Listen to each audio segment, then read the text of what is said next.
I'm Ryan, this is my brother Daniel, and this is Rolls in the Family. And today we are turning back the clock to look at what are the games that we simply have played the most times. Our most played games of all time. If you're a longtime viewer of the channel, which we know you all are. Yeah, right. Very loyal, original. You know, you were probably one of those first 50, 100 subscribers. You may feel like we maybe did this topic at one point, and we kind of did. We kind of did. Daniel did. Yes. We actually did our most played games by hours played. And I think in that video I said something like, we felt that's actually a more interesting lens because it, allows longer games to make the list without needing so many plays or whatever. Right. So why are we doing this? It's literally the thing I said was less interesting, but I think I realized it's still kind of interesting, right? And it does allow you to see games that maybe do just hit a bunch of raw plays because they're shorter, or so there'll be some overlap here. But I definitely, looking at my list, have a bunch that weren't on that list. So we will start counting that down. But we would love if you drop in the comments below what your most played games just number of all time are. Yep. Or maybe specifically 20 through 11, and then wait for the Oh, that'd be kind of cool. Just it's one of those things that your ability to answer this question depends a lot on whether you have tracked your stats like a complete nerd for the last decade. Maybe you just have a feel. Or you just have a good intuition. Sometimes you know for sure what's your number one or something. Right. We will also have links to all these games in the description if you think, the fact that we played it so many times means it might be good for checking out for yourself. But Daniel, tell me, what just made it on your list at number 20 here? What just made it on my list at number 20 is the, I believe, only party game on my entire list. And I would say this was a game that just, I think in our family specifically, just hit so well. And it got played a lot. I know it even still is one that is enjoyed by all of us. And this goes to Time's Up Title Recall. Ryan, we got this one pretty early on, kind of in the, board gaming journey. Not at the very beginning, but I remember, we've had this one for a long time.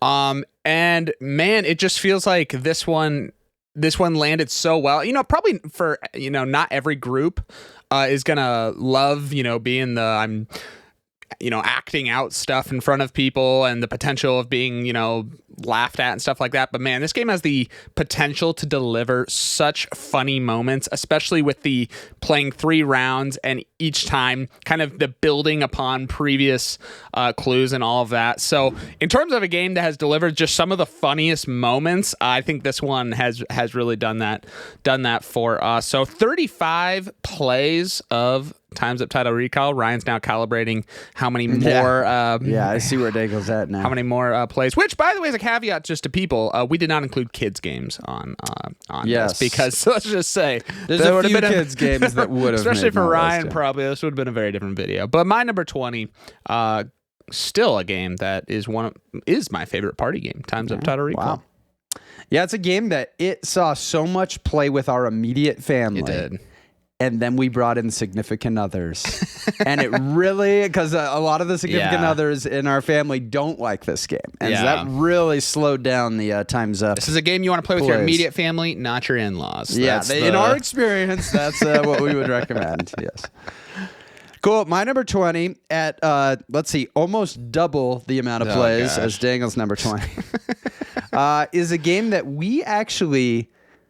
Technically, it's one of the first modern board games that we owned, but we didn't really play it that much when we first had it. I think it was just like... It felt like just kind of this weird game. Like it was like, we had never really seen anything like this. But then after we kind of got back into modern board games and started playing more, we realized, this game is super fun and got a couple of expansions for it and stuff. A classic. This is Carcassonne, and I've played Carcassonne 69 times. And I think you have. I got it. It is the our original copy. Oh no! I just unplugged my headphones, so I can't hear you right now. Oh my gosh. But you could have gotten away with one it. Is right there. Let me see how to plug this back in. And the box has some wear, Ryan, but It does. It's even got he can't hear me, but I'll tell you, the viewers. I'm sure Ryan's saying something great. It's got languish written on the back.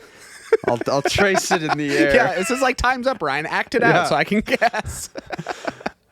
It actually has our last name written in like Sharpie on the back of it, because I think our brother like took it to like a high school game night or something, and I don't know if our mom or something was like, we don't want to lose, know That's it's smart. ours. We should do that in all our games. Yeah, we should. So Carcassonne, it's still a really good game. I would totally be down to still play Carcassonne, especially, use it. We really liked the inns and cathedrals and the traders and builders expansions, and at a lower player count. It's cool that it can go to up to 6 players, whatever, but at like 2 or 3, it's a really strategic kind of cutthroat game. Yeah. It's funny because you'll play with someone who hasn't really played in a cutthroat way, and suddenly they're like, what are you doing trying to get into my castle? That was my experience with my wife. Yeah. Carcassonne was just like, we're just all kind of out here playing our tiles, doing our own thing. No. You realize competitive Carcassonne is like, how can I steal? Like at any opportunity, how can I let you do the work and I cash in on it? Brutal. Yeah. But yeah, fun game. I haven't played in a long time. But yeah, lots of good plays with it, and still one I would totally be down to play some Carcassonne. There you go, Ryan. My number 19 is a game that we both own. It just, I guess now it's an antique almost because of the new edition. Whoa. So we've got an edition that isn't even made technically anymore. With that also brought a name change with it, but this goes to the Quacks of Quedlinburg. We got the OG. We got the OG of it. This one also 35 plays, and got this one much more recently than Time's Up Title Recall. We've had it, although for a decent amount of time now, and man, this one feels like it's one of the top games when you just kind of like got a group that. What is a game that you just want to be confident is, going to just deliver this fun group experience, but a little bit more of not a party game necessarily, although it kind of does feel like it a little bit, but a little bit more of a gamer game. And this one really delivers.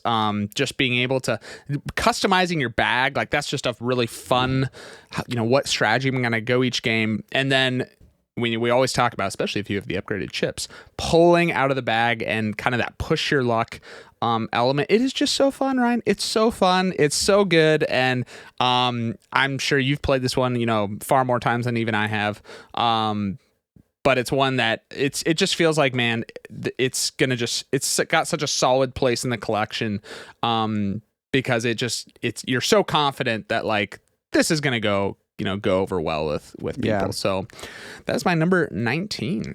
Yeah, and I like that not only are you confident it's going to go over well, but you also are like, if they haven't been exposed to a lot of modern board games yet. I don't know what Ryan just said there. I don't know what I said. Let's go look at the caption and see what it got out of that one. But if they haven't played a lot of modern board games, it is one that's got kind of that like wow factor of like, I've never seen anything like this. Oh, totally. It feels very different. Which is fun to introduce to people. I agree. My number 19 is a game we played a ton back in the day, 2-player, and we have played it once in the last year after not playing it in like a decade, and played actually the new edition of it, which you have. This is Summoner Wars. Mm-hmm. So Summoner Wars, I've got 72 plays a decade ago back with the original edition, and then 1 play with the second edition, which is great, and was a great reminder of Summoner Wars being a fantastic game. Honestly, this is a lot of plays for this one, because this isn't like a really quick 2-player game. Like, no, if you remember our last play of it, if anything's like our last play, if every play was like that, this would be a But yeah, really, really fun, just kind of dueling card game, but it's got the spatial tactical element to it. So it almost feels like something like chess combined with something like Magic the Gathering as far as kind of the combination of things. And this is one that I actually would, especially as my son gets older, could see myself getting the second edition. Yeah. In which case, this one could see a revival on its ability to move up this list. Right. But at 73 plays, it comes in at my number 19, and the graph over time is, it was here, and then boop, just this last year. 1 play. Yep. Who won that play? I think I did. You did, yeah. Yeah. Yeah, that's right. After, you had the guy, like, the 2 people hours. Yeah, I thought I was gonna win it, but my number 18, Ryan, is a game that I think when you look at it and you just see what the actual physical game is to what it delivers, I might argue is the greatest gap between those two things, because this is just a deck of cards with a few special cards, and yet it delivers one of our favorite board gaming experiences. This goes to Tichu, and I have played Tichu 37 times. And it's one that, gosh, we've had this for a long time now, and I still love Tichu. It is the strategy and the tension in the game. You know, this 2v2 game where you're, playing trick taking, right? Or a climbing game, I guess. It's more climbing. Yeah, I always correct you if you say trick taking. But I have a faint memory of Ryan correcting me, and so I'm like, what did Ryan tell me it was? But it is just, I haven't played a card game like that where it feels like, one, the strategy is very deep. Like, there are just so many times still in Tichu where I am sitting with a hand like, oh, how do I play this? Do I beat this now, or do I hold, or, and reading like how, what people are communicating by what they're playing. And do I try to go out, or do I try to set up my partner? Gosh, Tichu just time and time again delivers one of the most thrilling card game experiences, and in a package that is very simple and very, very small. And yet I think we always walk away feeling like the experience just far exceeded what what the actual like presentation is. So still, I think both of a favorite for both of us. So yeah. Number 18. Yeah, Tichu is an example of a game in that category of the more you play it, the better it gets, actually. And not all games are like that. There's games that kind of are very fun, but eventually you're kind of like, I've kind of we've had games we've sold that like, it's like, yeah, it was so fun. We just have kind of played all we wanted. Tichu is one that's if you have a group that knows Tichu, like, so good. It's great. Nice. My number 18 is an interesting one. It's up to 74 plays, and it's largely because of individual days where it gets played a lot in those individual days. And this is Keyforge, because I think 3 times now I've hosted, and this is one of my favorite gaming things to do, honestly, is hosting this 8-player Keyforge tournament where everybody gets a deck at the beginning of the day, and then we do a full pool play where we split into, everybody plays the 3 people in their pool, and then that seeds a double elimination bracket. And over the course of, an 8-hour day or whatever, you end up playing, 10 games to teach you, or Keyforge. Because even if you, get knocked out, 2 people that are knocked out will be like, oh, let's just play a game. Right. And it's just such a fun experience. And so, that said, a lot of these plays to get up to 74 are outside of those as well. This just is a game that we've always liked, these kinds of like kind of dueling games with cards. We as kids had Yu-Gi-Oh cards, and was very fascinated by that whole thing. But Keyforge is just such a cool twist on it for those of us that I like deck building, but it kind of makes getting a game like this to the table really difficult. And so this change that you can just pull out a deck and anybody can play with whatever deck, but then the decks have their own characteristics. I mean, it's so fun when you do the tournament thing, how you start to remember and the identities of the decks and the interplay there is just cool. A lot of fun. So this is another one that I think is going to keep steadily going up. But it goes up in chunks, right? Because it's basically what's the graph of this one look like? Yeah, stair step. Because I don't play it a lot, just one off. Though that's just true of a lot of 2-player games these days for me. But when I decide to have one of these, which I do like doing every once in a while. It gets a nice little boost to the play count.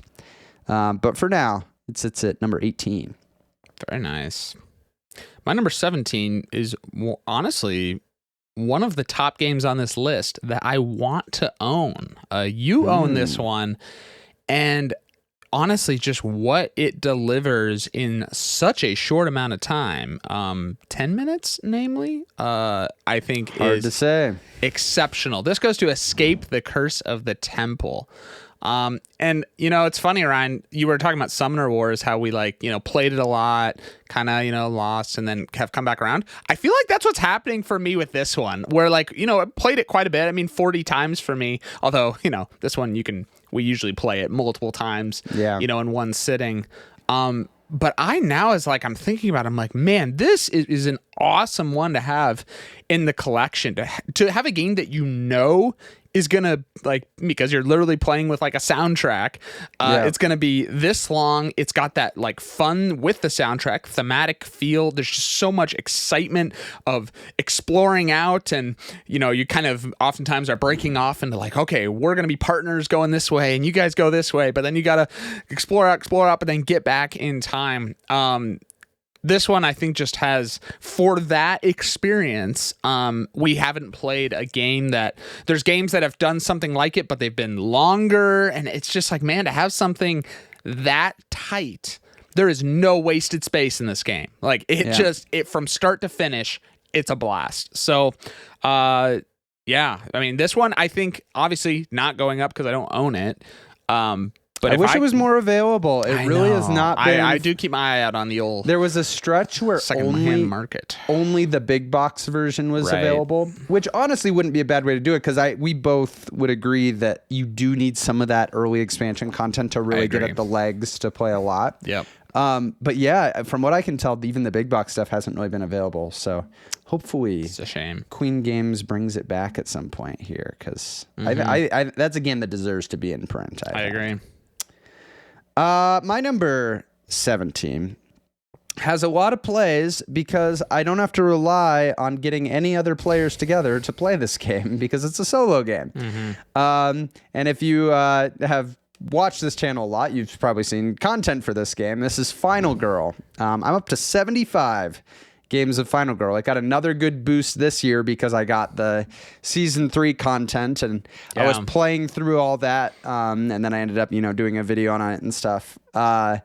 This has just really become my favorite solo game for the season of life I'm in right now, where my most likely solo gaming situation is we put the kids down to bed, and I've got maybe an hour, a little over an hour before, I'm going to be winding down. And so to be able to get this fun experience that has some of the flavor of some of these other really thematic games we like an Eldritch Horror, or some of these where we kind of describe it as a sandbox, right? It's like a who knows what's going to happen this time. And because of the swinginess of the randomness, there can be a lot of drama and amazing comebacks. And, yes, I've had games over my 75 plays that were just I don't want to say duds, but we're I just got absolutely wrecked, or or really easy, but that you gotta have those games. But it's totally worth it for how many times you get these super memorable, or I thought there was no way, but somehow a sequence of things that's just such a fun feeling in a cooperative game, and it's fun to be able to get that in a solo game like this. It's got so much flavor. Absolutely love the mix and match aspect of it. It's another reason why I have so many plays, is because you are well, I haven't tried this combination yet, and it's fun to try that out. So another one this one's going to keep going up. I am likely slowing on buying all the content, because there's a point where I'm I want to play the stuff I have. I just don't play it enough to justify having so much. Though I could see myself getting new sets, and then I already have sold a couple. I probably makes people hurt inside that I broke up the series sets. That's disgusting. But I just realized I would rather have my favorites, and play those than ones that I don't enjoy quite as much. But excellent solo game. Final Girl. Daniel's played it once. That's right. Yeah. My number 16, Ryan. You mentioned how, Final Girl is, so much easier to get to the table than these big, long games like, Eldritch Horror or whatnot. But that doesn't stop Eldritch Horror from making it onto the list. Ryan, what a game. 41 plays of Eldritch Horror for me. And, I think everything about this game shouldn't be on a list like this, in the sense of it is long. you got, typically you're playing with, it's not just two. Typically you don't play with just two people. Usually we have like a group of 4 or maybe even 5. But it is on this list because of long games, it is arguably the most demanded long game of our gaming group. Like, it feels like if you had to, just take a bet on what our, especially your like core gaming group that we've gamed with before, what they would request on a gaming night, it feels like this is the top one. And I think honestly, it's a lot of similarities to Final Girl, just in a bigger experience. Like, there's, especially we have, quite a few expansions now, just there's so much content and variability that is all just this massive sandbox where every game of Eldritch Horror is just such a unique experience. And that can be horrible sometimes, like just like Final Girl, just in a longer format, you can get absolutely wrecked. But to the other side of it, there are Eldritch Horror games that are just incredible, so amazing, like what happens over the course of the game and how we are able to just, with like no hope, pull something off, or even just how funny it is what's happening to somebody. Oh, totally. Like, when somebody's just, the wheels are falling off and like going from bad to worse. And that's just, I think one nice thing is, like, I mean, you totally can have the games that like are horrible and not great, and like that can happen. But there are times where you're losing, but it's like kind of funny. Like, what's and I'm gonna just try this, and like, because the game is hard, and so just trying to survive. But yeah, man. And this one, it's just like, it's, this isn't jumping up fast, but it's just steadily going. So steady over the last decade or more, right? So 41 plays for me of Eldritch Horror, which puts at my number 16. Nice.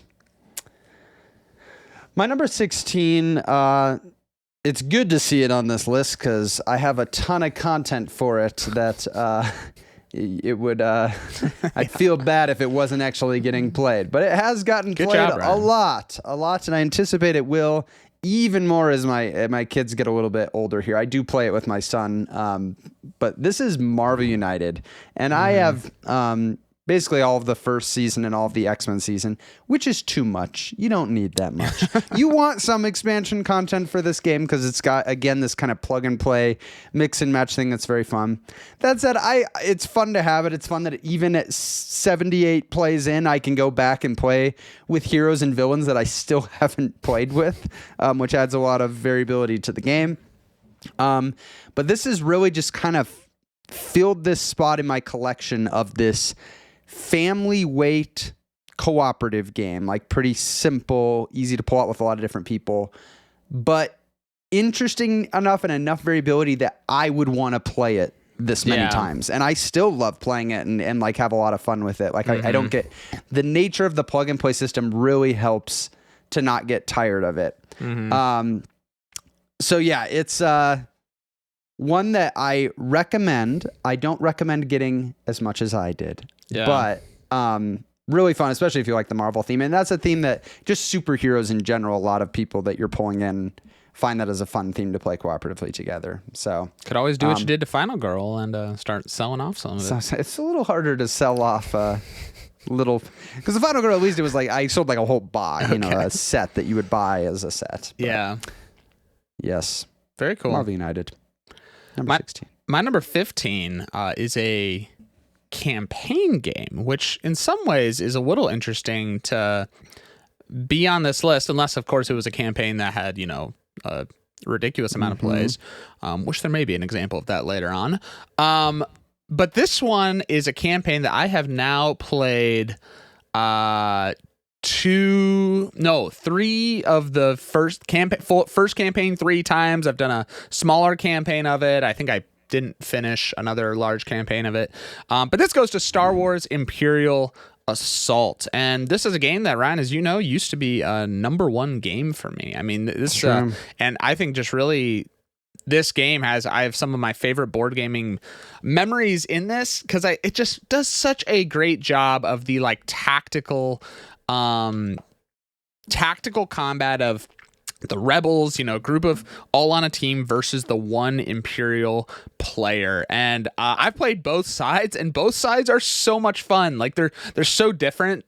I always like, whether it's me or whoever's playing the Imperial player, like you got to be on your game, because just like as the campaign's going, like just keeping track of everything, what everyone has and all their abilities, like it's a lot. But man, the way this, you're going through this, play a mission, and after each mission you're getting items, you're upgrading experience, I'm always amazed in a game like this, just how balanced it feels. Like it just consistently, I've played multiple campaigns, and it feels like almost every time it just comes down to that final mission, and you've been building all the way towards it, and it feels just like neck and neck. So if you love Star Wars, this is obviously an awesome one to check out. But even just if you like that kind of, it's very tactical, like on a map, tactical positioning, and that's super fun. I think it does it super super well. So this is one that, I know you played Descent, and I remember I was the whatever overlord, and I just crushed you guys, right? Isn't that so?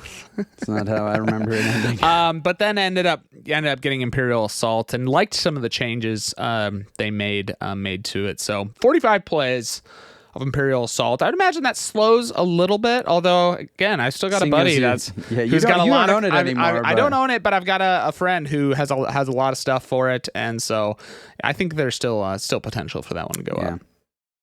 Nice. My number 15 is another example of game that got played a ton way back in the day, then not really at all for almost a decade. The resurgence. Seeing a resurgence as I have acquired some of it and playing it with my son. This is HeroScape. Ooh. So we back, would have been 2010 or something. Yeah. Got into HeroScape. At that point, it already was like kind of out of print. Like it was hard to get some of the main master sets. But we ended up slowly acquiring a lot of content for it. Played it a lot. I mean, it's just the ultimate toy sandbox of a board game of just like, here, just build your own 3D map that actually looks like, it's got trees and castles and stuff, and then draft these armies of painted minis and just like battle on it. Right. And so it was very interesting to see in these recent years that Renegade Games was able to successfully reboot HeroScape, and is doing a really good job with it. They're going even to the point where there's now competitive, organized play and all these things. I'm just like, I just want to have some stuff as my kids grow up, because it's a fun game to get out and just throw down, get creative and throw down. So we have some stuff for it. I actually just recently, my son and I were just playing like the battle box that was really small and only had 6, so we were using like the same people every time on this little map. I had been planning, I was like, eventually I need to pick up the bigger master set so we have more terrain. So I finally did get it, and we've played a few times with it, and it's fun to just be able to make a bigger map and just have more cool units to pull from. So this is one again that could start ticking up again.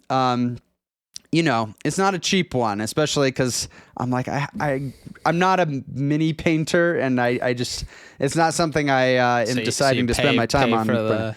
So someday when my kids are old enough, maybe I'll just like enlist them to paint minis. Yeah. But so we, paid for the pre-painted version, which is quite a premium on the price.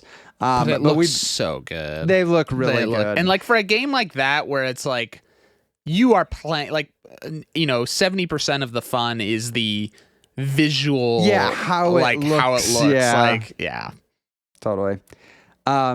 So it is funny to have these ones. It's like very nostalgic, like to come back to it, to be playing this with your son. That's amazing. So a lot of fun.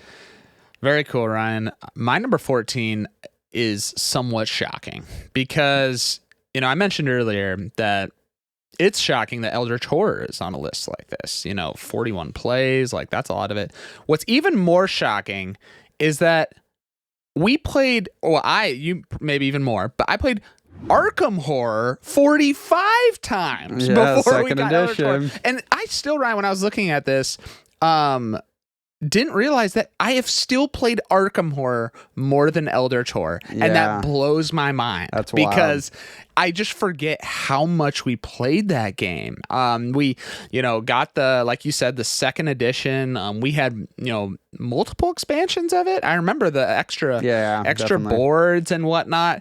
And listen, like, Elder Horror improves. Like, I think we both agree we loved the shift to Elder Horror. It streamlined stuff. It felt like it delivered maybe a more consistent experience, even amidst the variability and chaos. I will say, Ryan, the nostalgia of the city and actually moving to the different, getting trapped somewhere because a monster going to moves. Ye Old Magic Shop and and just sitting there trying to find elder signs because they're way too overpowered in that game. or crying when a gate burst happens and you realize you just had 2 hours added to your game. There were problems, but holy cow, this was the introduction to what ultimately led to Eldritch Horror, and we played it so much. And honestly, obviously we didn't know what Eldritch Horror, could deliver, so we loved it. Like, we really did love it. That's why we played it so many times. And man, that was I'm not sure if we had a game that was a cooperative game at that point that delivered that not a kind big of one like that. We had Pandemic early. Yeah, I know we had Pandemic, but this was really felt like kind of the beginning of like a big epic cooperative experience, and we realized we loved that. So 45 plays. Eldritch Horror soon will cross over. I can guarantee you this one will not be. I can guarantee you this one will not be going up any further. Maybe someone will have Arkham Horror and can go play it again. But number 14, the classic. Nice. Classic. My number 14 has already been mentioned, but I've played it many, many more times than Daniel has. Helps that I own it. This is Escape Curse of the Temple, and I have 93 plays of it. Nice. And more recently, I've had the opportunity to pull this one out again. Actually, my son and I have played a little 2-player, which is more fun than I thought it was going to be, because I thought I was going to lose a lot of the, going out in different groups and collaborating in like a bigger tempo. But it's still a lot. Did you stay together or did you go? Yeah. You need to, because if you go alone in this game, you're done. It's too easy to get locked up. Yeah. But it's a 10-minute game, so it's like we still have a great experience in 10 minutes. I really would love to get this back to the table with like an experienced group, or a more gamer group that can do a bigger version of it, maybe add in some of the other modules. Really a game I've not gotten tired of. If anything, time and playing other games has just made me realize how much I like this game, and how it really is my favorite in this genre of a quick real-time cooperative game. Right. So we talked about it before. I hope it comes back into print. We're going to keep recommending it on this channel, but I don't think you can really get it if you see the big box, on the secondhand market for a decent price. Our link down below will just be to email them to say, please make more. we should do that. Like, have a petition, that like you can go sign that we want this game back. But yeah, excellent real-time cooperative game. Cool, Ryan. My number 13 was already mentioned by you as a game that jumps in plays. Although I haven't done a day experience of this in a little while. Had a few just individual ones. Although it is on my radar. I think I've got some people that would love to do that. This goes to Keyforge. I played it 51 times. I don't know. Maybe I have 8 decks or something like that. I have a lot more than 8 decks at this one. And honestly, I just don't play it enough right now to get more. I do definitely want to have that like day experience. Everyone comes in with a blind deck. Like, that is just so fun. I mean, I have such vivid memories of the one that I won, I think I won the first time we ever did it. I think so, yeah.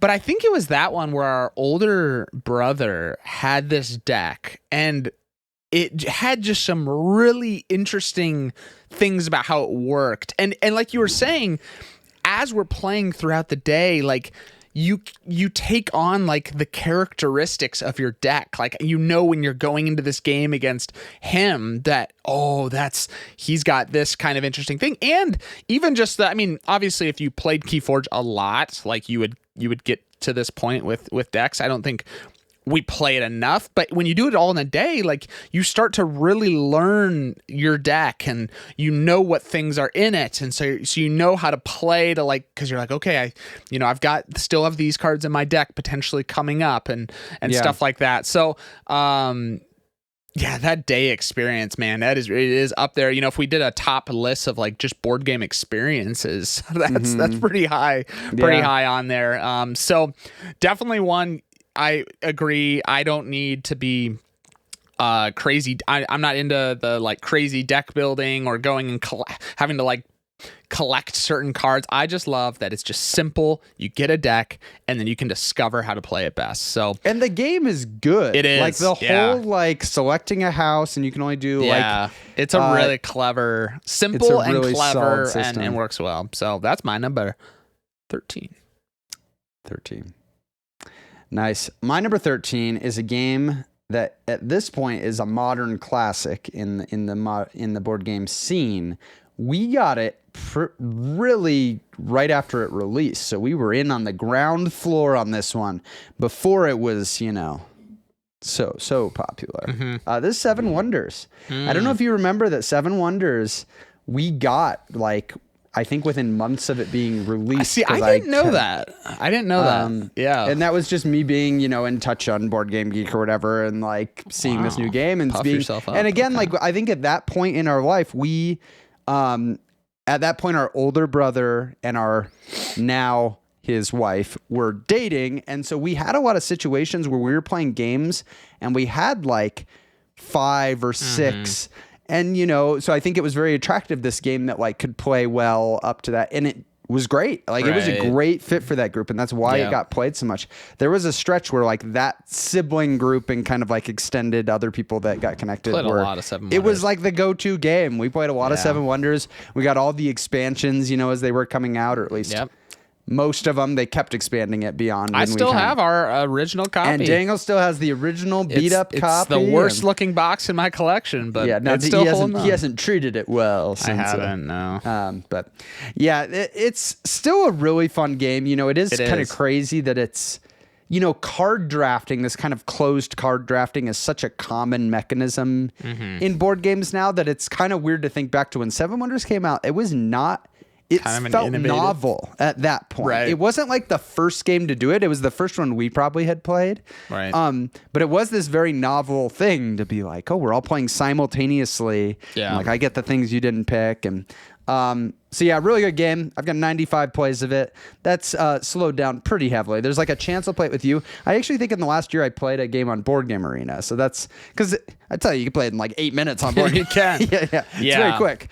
So maybe it'll make it to 100. Well, your best chance of playing it probably is at like our family reunion in the summer. Yeah, if I bring it there. Sure. So very nice, Ryan. Our my number 12.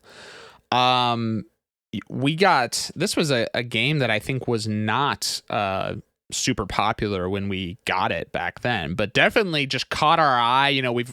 We always have loved dexterity games, things with elements like that, and this one definitely has a unique dexterity element.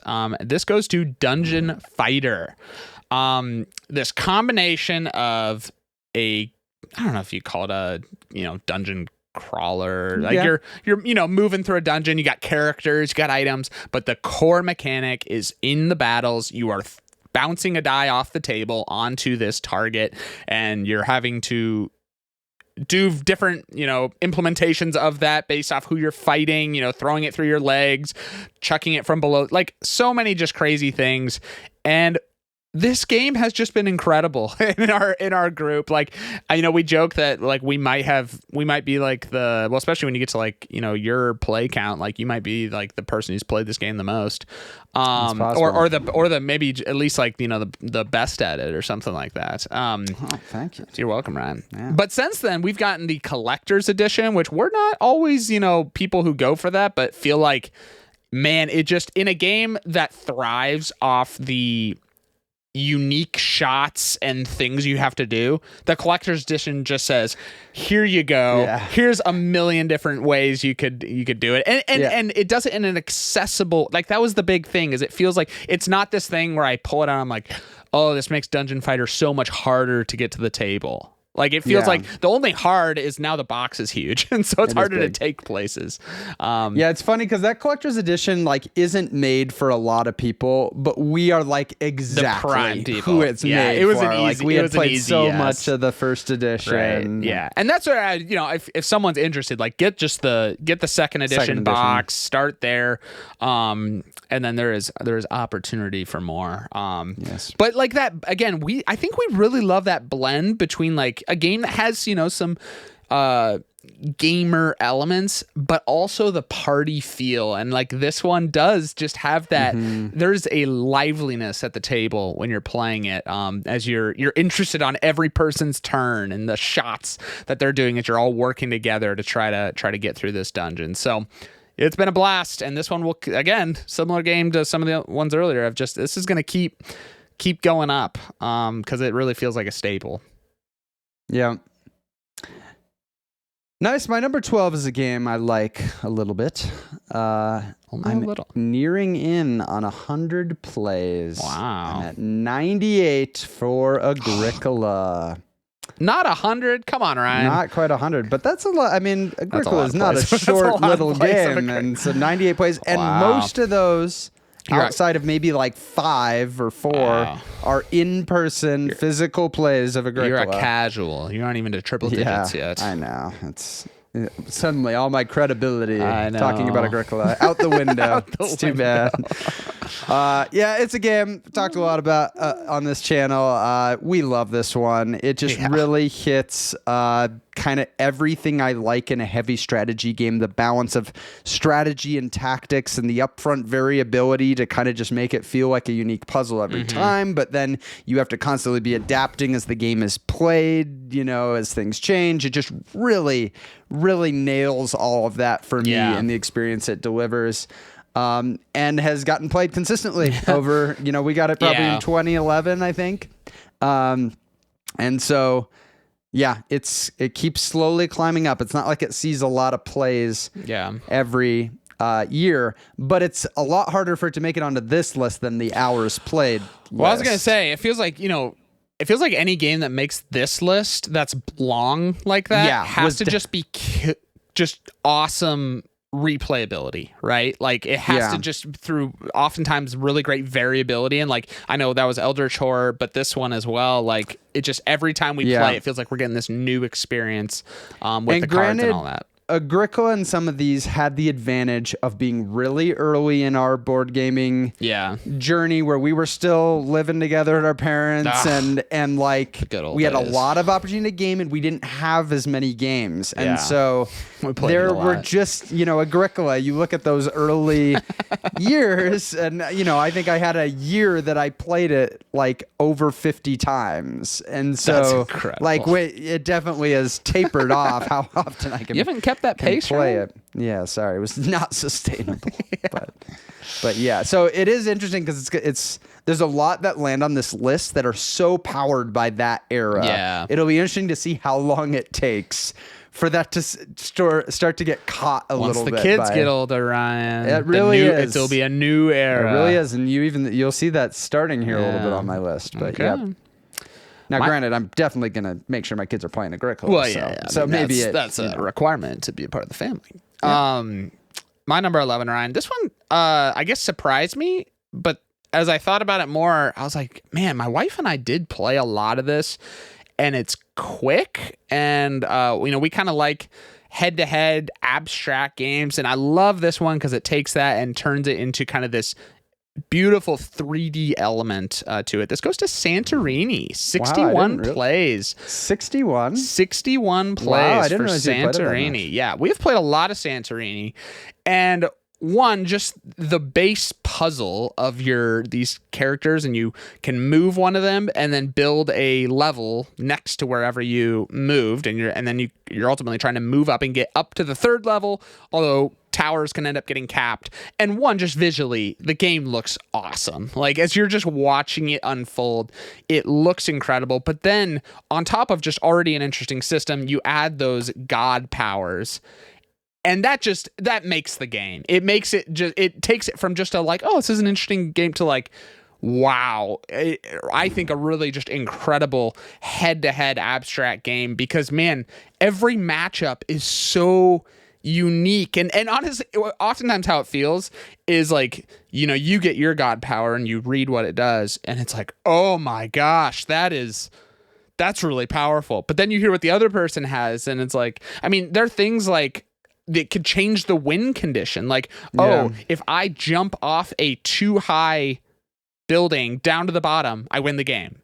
Yeah. And so now suddenly you're like, oh my gosh, I gotta build underneath where they're not let you get up to either 2, not let them get up, or if they are up to 2, I gotta build around and block, you can, when you build one, you can build a second one right on top of, just crazy things like that. And it makes every matchup so interesting. Like you to figure out, okay, based off what I have and what they have, how am I going to go about this? So yeah, again, surprising to me because when I first think about games I've played the most, Santorini wouldn't necessarily come to mind, but the games are quick, and oftentimes it's a game again you play maybe a couple times when you're doing it. So yeah, that's my number 11. Number 11. Santorini. Yeah, I guess of games we both own, this is it's one of a few that you've played a lot more than me. Yep.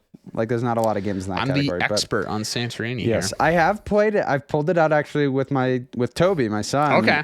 Do you like it? He likes it. The only hard thing right now is we played a little bit that he got a god power and that I didn't, which was kind of an interesting way there you go. Yeah. But it's more fun to play with 2 god powers. Right. But it is hard because I'm just gonna beat him. Right. Whoa. I'm not saying I Somebody beat my needs to go humble, Don't take right? this out of context. Yeah, no. Yeah, we are. Don't clip that. Yeah, don't clip that. No, it's just hard. Yeah, with that side, it's a no luck game, right? So, but I tell you, I'm doing everything I can to train Toby. I believe in Toby. I think there's going to be a season on this channel where I'm here talking about how I can not beat Toby. Where he's just he's just racking you. I mean, he's definitely had a better. That's why they should subscribe.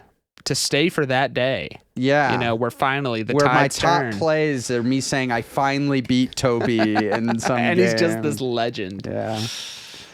All right, I will wrap us up here with number 11. It is a game that's already been mentioned, and I've played it 101 times. Oh my gosh. But it wasn't enough to get into my top 10. Wow. This is Dungeon Fighter. And nice. I think it's split something I think there's 14 plays of the new second edition and then 101 minus 14 of the previous edition. 87. So, yeah, a lot of what Daniel talked about. This one has just gone over so well with a lot of different groups. It's fun to bring it out in more of a party setting with maybe even people that aren't even that into kind of more involved games. But if I'm running the game, the floor of what's needed from you to participate is pretty low. It's you sit over there, worst case, we'll tell you. It says something about you if Ryan's inviting you to play Dungeon Fighter. Yeah, the bar is low. No, it doesn't mean that you necessarily are there, but you could allow for it. You'll never know. Because worst case, it's we'll tell you, you should use you should probably use your red ability this turn. Here's the die. Here's how you got to throw it. Go for it. Right. And that's they don't have to understand everything. Exactly. We absolutely love the new collector's edition with all the additional content. This is another one I've enjoyed playing with my son. It's very fun to just pull out all the different stuff and experience it with him. Yeah, just absolute It's really a staple in our collection. It's one of those games. It's one of those games that has nothing competing with it. It is its own category. That's true. And it owns that category. Does own it. Yeah. And so this is a game I anticipate is going to be in my collection 30 years from now. Wow. And we'll still be playing. So subscribe to Rolls from the Subscribe Family. to see if YouTube true. is still around in 30 years, maybe we'll still be talking about There you Dungeon go. Fighter. Will Daniel and I still be around in 30 years talking about board games on Rolls in the Family? Hard to say, but you won't know if you don't subscribe. Also, check out some games listed below. Maybe some of these really caught your attention. We've also got some other videos here you can check out. We'll see you in the next one.